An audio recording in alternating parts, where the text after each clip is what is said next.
Hello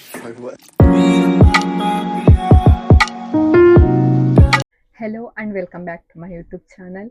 ಇವತ್ತು ನಾನು ಈ ವಿಡಿಯೋನ ಕನ್ನಡದಲ್ಲಿ ಮಾಡ್ತಿದ್ದೀನಿ, ಯಾಕಂದರೆ ನಮ್ಮ ಕರ್ನಾಟಕದ ಮಕ್ಕಳಿಗೆ ಹೆಲ್ಪ್ ಆಗಲಿ ಅಂತ. ಸೊ ಈ ವಿಡಿಯೋ ನರ್ಸಸ್ಸಿಗೆ ಅಷ್ಟು ಯೂಸ್ಫುಲ್ ಇರಲ್ಲ, ಯಾಕಂದರೆ ಇವತ್ತಿನ ಟಾಪಿಕ್ ಏನಂದರೆ ನರ್ಸಿಂಗಿಗೆ ಜಾಯ್ನ್ ಆಗಬೇಕು ಅಂತಂದರೆ ಯಾವ ಥರ ಜಾಯ್ನ್ ಆಗಬೇಕು. ಸೊ ಆಲ್ರೆಡಿ ನೀವು ನರ್ಸ್ ಆಗಿದ್ರೆ ಮೋಸ್ಟ್ಲಿ ಈ ವಿಡಿಯೋ ನಿಮಗೆ ಹೆಲ್ಪ್ಫುಲ್ ಇರಲ್ಲ. ಈಗ ಯಾರ್ಯಾರು 10th ಸ್ಟ್ಯಾಂಡರ್ಡಲ್ಲಿ ಓದ್ತಿದ್ದಾರೆ, ಆಮೇಲೆ ಯಾರ್ಯಾರು PUC ಇದ್ದಾರೆ, ಅವರಿಗೆ ಈ ವಿಡಿಯೋ ಹೆಲ್ಪ್ಫುಲ್ ಆಗ್ಬೋದು. ಸೊ 10th ಸ್ಟ್ಯಾಂಡರ್ಡ್ ಆದಮೇಲೆ ನೀವೇನಾದರೂ ಸೈನ್ಸ್ ತಗೊಂಡಿದ್ರೆ ನೀವು ಡೈರೆಕ್ಟಾಗಿ BSc ನರ್ಸಿಂಗಿಗೆ ಜಾಯ್ನ್ ಆಗ್ತೀರಾ. ನೀವು ಸೈನ್ಸ್ ತಗೊಂಡಿಲ್ಲ, ಆರ್ಟ್ಸ್ ಮತ್ತು ಕಾಮರ್ಸ್ ತಗೊಂಡಿದ್ದೀರಾ ಅಂತಂದರೆ ನೀವು ಜನರಲ್ ನರ್ಸಿಂಗಿಗೆ ಜಾಯ್ನ್ ಆಗ್ತೀರಾ. ಜನರಲ್ ನರ್ಸಿಂಗ್ ಆದಮೇಲೆ 2 ವರ್ಷ ಪೋಸ್ಟ್ BSc ಮಾಡ್ತೀರಾ.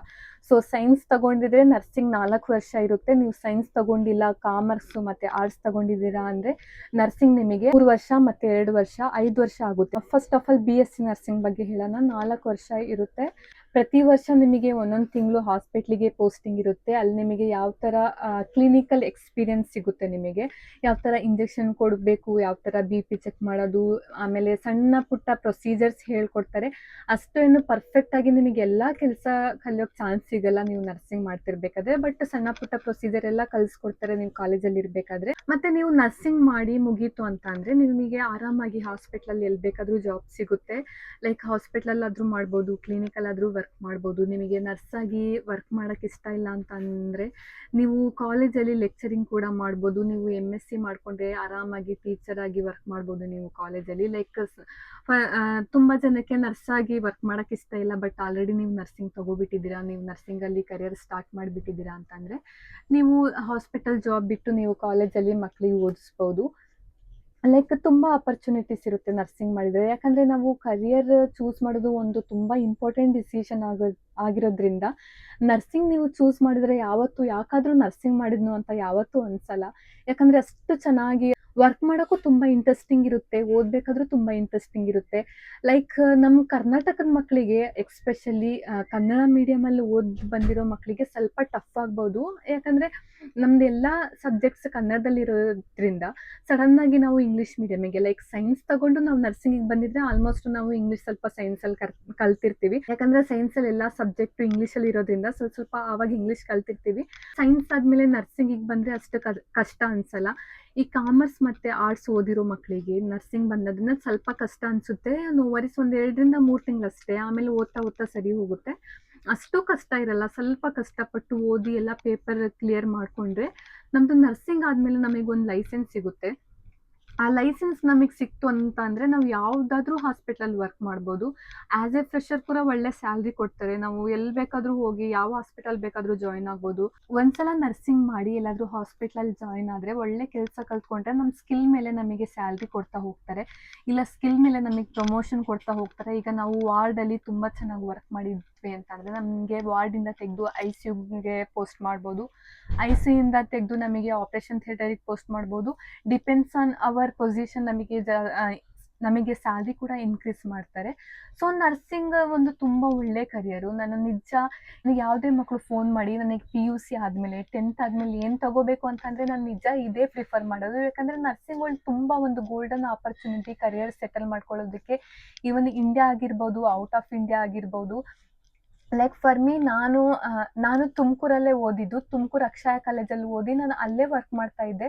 ಸ್ವಲ್ಪ ದಿನ ಸಿದ್ಧಗಂಗಾದಲ್ಲಿ ಮಾಡಿದೆ, ಆಮೇಲೆ ಅಕ್ಷಯದಲ್ಲಿ ಮಾಡಿದೆ. ಅದಾದಮೇಲೆ ದುಬೈಗೆ ಹೋಗಬೇಕು ಅಂತ ಅನ್ನಿಸ್ತು, ದುಬೈಗೆ ಬಂದೆ. ಇಲ್ಲಿ ತುಂಬ ಚೆನ್ನಾಗಿ ಸ್ಯಾಲ್ರಿ, ತುಂಬ ಫೆಸಿಲಿಟೀಸು, ಎಲ್ಲ ಲೈಫ್ ಕೂಡ ತುಂಬ ಚೆನ್ನಾಗಿರುತ್ತೆ.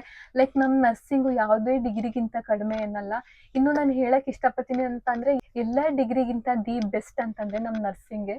ನಾವು ಜನರಲಾಗಿ ಥಿಂಕ್ ಮಾಡಿದರೆ ಈಗ ನಾವು ನರ್ಸಿಂಗ್ ಮಾಡಿದ್ದೀವಿ ಅಂತಂದರೆ ನಮಗೆ ಎಲ್ಲಾದರೂ ಕೆಲಸ ಸಿಗುತ್ತೆ, ನಾವು ಜಾಸ್ತಿ ಪರದಾಡೋ ಅವಶ್ಯಕತೆ ಇಲ್ಲ. ಒಳ್ಳೆ ಸ್ಯಾಲ್ರಿ, ಒಳ್ಳೆ ಫೆಸಿಲಿಟೀಸ್ ಇರುತ್ತೆ, ಆಮೇಲೆ 6 hour ಡ್ಯೂಟಿ ಇರುತ್ತೆ. ನಮ್ಮ ಇಂಡಿಯಾದಲ್ಲಿ ಹೌದು, ಐ ಡೋಂಟ್ ನೋ ಬೇರೆ ಸ್ಟೇಟಲ್ಲಿ ಗೊತ್ತಿಲ್ಲ, ಬಟ್ ನಮ್ಮ ಕರ್ನಾಟಕದಲ್ಲಿ 6 hours ಇರುತ್ತೆ.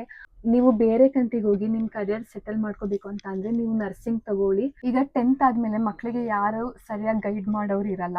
ತಂದೆ ತಾಯಿ ಏನು ಹೇಳ್ತಾರೋ ಅದಕ್ಕೆ ಒಂದೊಂದ್ಸಲ ಜಾಯ್ನ್ ಆಗ್ತಾರೆ, ಒಂದೊಂದ್ಸಲ ಇಲ್ಲ ಸೈನ್ಸ್ ಕಷ್ಟ ಅಂತ ಆರ್ಟ್ಸಿಗೆ ಹೋಗ್ಬಿಡ್ತಾರೆ. ನಮ್ಮ ಮಕ್ಕಳು ಕಾಮರ್ಸಿಗೆ ಹೋಗ್ಬಿಡ್ತಾರೆ. ಲೈಕ್ ಸೈನ್ಸೇ ಓದಿ ಅಂತ ಅಲ್ಲ, ಆರ್ಟ್ಸು ಮತ್ತು ಕಾಮರ್ಸಲ್ಲೂ ಒಳ್ಳೆ ಆಪರ್ಚುನಿಟೀಸ್ ಇದೆ. ಬಟ್ BSc ನರ್ಸಿಂಗೇ ಚೂಸ್ ಮಾಡಬೇಕು ಅಂತಂದರೆ ನೀವು ಸೈನ್ಸ್ ತಗೊಳ್ಳಿ, ಇಲ್ಲ ಜನರಲ್ ನರ್ಸಿಂಗಿಗೆ ಜಾಯ್ನ್ ಆಗ್ತೀನಿ. ಈಗ ಆಲ್ರೆಡಿ ನೀವು ಸೈನ್ಸ್ ಬಿಟ್ಟು ಕಾಮರ್ಸ್ ಮತ್ತು ಆರ್ಟ್ಸ್ ತಗೋಬಿಟ್ಟಿದ್ದೀರಾ, ನಿಮಗೆ ಬೇರೆ ಆಪ್ಷನ್ಸ್ ಇಲ್ಲ ಅಂತಂದರೆ ನೀವು ಜನರಲ್ ನರ್ಸಿಂಗಿಗೆ ಹೋಗ್ಬೋದು. ಜನರಲ್ ನರ್ಸಿಂಗ್ ಆದಮೇಲೆ ನಿಮಗೆ ಡಿಗ್ರಿನೇ ಬೇಕು ಅಂತಂದರೆ ಮತ್ತೆ 2 ವರ್ಷ ನೀವು ಪೋಸ್ಟ್ BSc ಮಾಡ್ಕೋಬೋದು. ಸೊ ಇಲ್ಲ ಡೈರೆಕ್ಟಾಗಿ ನಾವು ಡಿಗ್ರಿ ಮಾಡ್ತೀವಿ ಅಂತಂದರೆ ಸೈನ್ಸ್ ತಗೊಳ್ಳಿ. ಸೈನ್ಸ್ ಆದಮೇಲೆ 4 ವರ್ಷ BSc ನರ್ಸಿಂಗ್ ಮಾಡ್ಕೊಳ್ಳಿ. BSc ನರ್ಸಿಂಗ್ ಆದಮೇಲೆ ನಿಮಗೆ ಆರಾಮಾಗಿ ಎಲ್ಲಿ ಬೇಕಾದರೂ ಜಾಬ್ ಸಿಗುತ್ತೆ. ನೀವು ನರ್ಸಿಂಗ್ ಮಾಡ್ತಾ ಮಾಡ್ತಾ ನಿಮಗೆ ಹಾಸ್ಪಿಟ್ಲಲ್ಲಿ ಒಂದೊಂದು ತಿಂಗಳು ಪೋಸ್ಟಿಂಗ್ ಇರುತ್ತೆ. 1 ವರ್ಷಕ್ಕೆ 1 ತಿಂಗಳು ಪೋಸ್ಟಿಂಗ್ ಹಾಕ್ತಾರೆ. ಯಾವುದಾದ್ರೂ ಒಂದು ಹಾಸ್ಪಿಟ್ಲಲ್ಲಿ ನಿಮಗೆ ಪೋಸ್ಟಿಂಗ್ ಕರ್ಕೊಂಡು ಹೋಗ್ತಾರೆ ನಿಮ್ಮ ಕಾಲೇಜ್ ಕಡೆಯಿಂದ. ಸೊ ನೀವು ನರ್ಸಿಂಗ್ ಓದಬೇಕಾದ್ರೇನೆ ನಿಮಗೆ ಸ್ವಲ್ಪ ಲೈಕ್ ಮೈನರ್ ಪ್ರೊಸೀಜರ್ಸ್ ಹೇಳ್ಕೊಡ್ತಾರೆ ಕಾಲೇಜ್ ಕಡೆಯಿಂದ. ನೀವು ಯಾವುದೇ ಕಂಟ್ರಿಗೆ ಹೋದ್ರೂ ನಿಮಗೆ ಒಳ್ಳೆ ಪ್ಯಾಕೇಜ್ ಸಿಗುತ್ತೆ, ಎಲ್ಲ ಫೆಸಿಲಿಟೀಸ್ ಸಿಗುತ್ತೆ. ಸೊ ಆಲ್ಮೋಸ್ಟ್ ಓನ್ಲಿ ನರ್ಸಿಂಗಿಗೆ ಮಾತ್ರ ಈ ಥರ ಫೆಸಿಲಿಟೀಸ್ ಇರುತ್ತೆ. ನೀವು 10th ಆದಮೇಲೆ ಇಲ್ಲ PUC ಆದಮೇಲೆ ನಿಮಗೆ ಏನಾದರೂ ಕನ್ಫ್ಯೂಷನ್ ಆಗ್ತಾ ಇದ್ರೆ ಯಾವ್ದು ತಗೋಬೇಕು ಅಂತಂದರೆ ಸುಮ್ಮನೆ ನೀವು BSc ನರ್ಸಿಂಗ್ ತಗೊಳ್ಳಿ. ಮೈ ಓನ್ ಎಕ್ಸ್ಪೀರಿಯನ್ಸಸ್ ನನಗೆ ತುಂಬ ಖುಷಿ ಆಗುತ್ತೆ. ನಾನು ನರ್ಸಿಂಗ್ ಮಾಡಿ ನನ್ನ ಕರಿಯರ್ನ ನಾನು ನರ್ಸಾಗಿ ಪರ್ಸ್ಯೂ ಮಾಡ್ತಿದ್ದೀನಿ ಅಂತ. ಟು ಬಿ ಹಾನೆಸ್ಟ್, ಈಗ ಮೆಡಿಕಲ್ ಫೀಲ್ಡಲ್ಲಿ ವರ್ಕ್ ಮಾಡಬೇಕು ಅಂತ ಆಸೆ ಇರುತ್ತೆ. MBBS ಮಾಡೋಕ್ಕಾಗಲ್ಲ ಅನ್ನೋರು ನಿಜ ನರ್ಸಿಂಗ್ ಈಸ್ ದಿ ಬೆಸ್ಟ್. ಅಷ್ಟು ಜಾಸ್ತಿ ಫೀಸು ಹಿಡಿಸಲ್ಲ, ಆಮೇಲೆ ಅಷ್ಟು ಕಷ್ಟನೂ ಇರಲ್ಲ. ಸ್ವಲ್ಪ ಕಷ್ಟ ಆಗ್ಬೋದು ಸ್ಟಾರ್ಟಿಂಗು, ಬಟ್ ಪೇಪರ್ ಕ್ಲಿಯರ್ ಮಾಡೋದು ಅಷ್ಟು ಕಷ್ಟನೂ ಅಲ್ಲ, ಮತ್ತು ಕೆಲಸ ಕಲ್ತ್ಕೊಳ್ಳೋದು ಅಷ್ಟು ಕಷ್ಟನೂ ಅಲ್ಲ. ಒಂದ್ಸಲ ಚೆನ್ನಾಗಿ ಕೆಲಸ ಕಲ್ತ್ಕೊಂಡ್ವಿ ಅಂತಂದರೆ ಯಾವುದೇ ಹಾಸ್ಪಿಟ್ಲಲ್ಲಿ ಬೇಕಾದರೂ ನಾವು ಜಾಬ್ ಮಾಡ್ಬೋದು. ನಾನು ಬೇರೆ ವಿಡಿಯೋ ಎಲ್ಲ ಇಂಗ್ಲೀಷಲ್ಲಿ ಮಾಡಿದ್ದೀನಿ, ಫಸ್ಟ್ ಟೈಮ್ ಈ ವಿಡಿಯೋನ ಕನ್ನಡದಲ್ಲಿ ಮಾಡಿರೋದು. ಸೊ ಈ ವಿಡಿಯೋನ ನಾನು ಯಾರಾದರೂ ಫ್ರೆಂಡ್ಸು ಅಥವಾ ನಾನು ಯಾರಾದರೂ ಸ್ಟೂಡೆಂಟ್ಸ್ ನೋಡ್ತಾ ಇದ್ದರೆ, ಕರ್ನಾಟಕದಿಂದ ನರ್ಸಸ್ ಯಾರಾದರೂ ನೋಡ್ತಾ ಇದ್ದರೆ, ಈಗ ನಾನು ಆಲ್ರೆಡಿ ಇಲ್ಲಿ ದುಬೈನಲ್ಲಿ ನರ್ಸಾಗಿ ಜಾಬ್ ಮಾಡ್ತಿದ್ರಿಂದ ಯಾರಾದರೂ ಕರ್ನಾಟಕದವರು ನರ್ಸಸ್ ಯಾರಾದರೂ ಇದ್ದರೆ ಅವರು ದುಬೈಗೆ ಬರಬೇಕು ಅಂತ ಅಂದರೆ ನಿಮಗೆ ಏನು ಇನ್ಫಾರ್ಮೇಷನ್ ಬೇಕಾದರೂ ನೀವು ಕಮೆಂಟಲ್ಲಿ ಕೇಳ್ಬೋದು ನನಗೆ. ಈ ವಿಡಿಯೋ ಏನಾದರೂ ನಿಮಗೆ ಹೆಲ್ಪ್ಫುಲ್ ಆಗಿದ್ರೆ ಎಲ್ಲರಿಗೂ ಶೇರ್ ಮಾಡಿ, ಸಬ್ಸ್ಕ್ರೈಬ್ ಮಾಡಿ, ಆ್ಯಂಡ್ ಥ್ಯಾಂಕ್ಸ್ ಫಾರ್ ವಾಚಿಂಗ್.